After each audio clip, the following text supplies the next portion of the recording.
Et là, la Chazak Baruch Rabotai, Besorot Tovot, on est le 5 dans le mois d'Elul. On les appelle ces journées-là Yamim Noraim. Ça veut dire quoi, Nora? Oula, il faut avancer. Ça fait un petit peu peur, mais d'un autre côté, c'est bien une fois par an de mettre le bilan. C'est pour ça qu'il y en a beaucoup qui ont demandé la question, même au grand rabbin d'Israël, au Rav Lau. Comme beaucoup font les slichot, chacun de sa manière. Les Ashkénazes, ils font les slichot, tu as l'impression que le monde ici va s'écouler.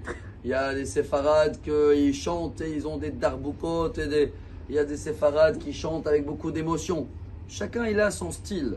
Bien sûr qu'il a expliqué, le rabbin, que tous les styles ils sont bons. Le fait qu'on est les enfants de Dieu, et dans ce mois-ci, on donne encore 1 heure en plus, pratiquement, à papa. Et chaque enfant, imaginez-vous quel plaisir ça fait à son père toute l'année. Il le voit, mais une fois par an, il y a une période où il va le voir encore 1 heure en plus. Alors peu importe de quelle manière il vient le voir et de quel sujet ils veulent parler, de la joie, le fait d'être là, un peu plus d'effort avec papa, ça le fait énormément plaisir. Pour cela, on va essayer de partager en ce moment des petits jackpots, des métaphores. Bien sûr, pas les miens, on est des perroquets. Mais ça, c'est une vraie histoire apparemment qu'elle s'est passée dans une des villes, quelque part à l'époque où les voleurs étaient condamnés à mort. Et il y en avait un voleur, le seul de la ville, parce que c'était une ville très réglo. Et à la fin, ils ont pu l'attraper, rien à faire. Ils l'ont amené pour aller le pendre. Et juste avant, il y avait un grand bruit là-bas.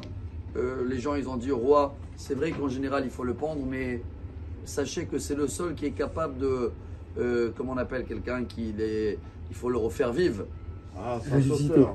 Alors, je ne sais pas le dire, bravo, je vois qu'il y a plusieurs mots, mais il sait sauver les gens quand il y a un panne et il faut sauver la vie de quelqu'un. C'est le seul qui connaît, voilà, réanimer les personnes. Ouah, alors le roi, il a réfléchi et tout, il a dit, bon, si on a besoin de lui, ok, on va le laisser. Bon, c'est un voleur.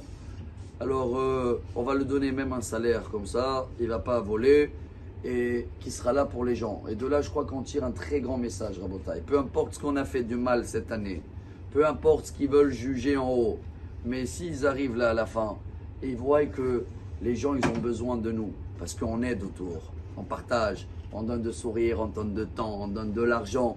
Le fait que les gens, ils ont besoin de nous, Chesed, quoi qu'il arrive en haut, peu importe le décret, il est déchiré, il est annulé, encore 1 année, et même il nous rajoute encore de la parnassa en plus, comme ça, on va faire moins de péchés. Alors venez, on va essayer de appliquer ce message, de le vivre. Je termine avec la paracha de cette semaine, qui c'est très beau. On parle là-bas, une des mitzvahs, c'est de mettre le parapet, je crois que vous m'avez appris la dernière fois qu'on le dit. Une rampe pour pas tomber. La Torah elle nous oblige. Et la Gemara, elle précise que c'est marqué dans la paracha qui pol anofel mimeno. Si tu mets pas une rampe, celui-là qui doit tomber, il va tomber chez toi. Ça veut dire quoi, celui-là qui doit tomber? Et là-bas, la Gemara, elle explique, elle détaille. C'est une grande base dans notre libre arbitre. Il y a des gens qui doivent tomber.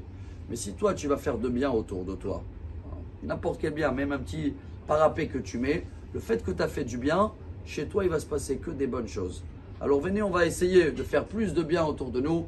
Et comme ça, Bezrat Hashem, on va avoir une fin d'année excellente, une nouvelle année extraordinaire, et une très bonne journée. Bravo le Rav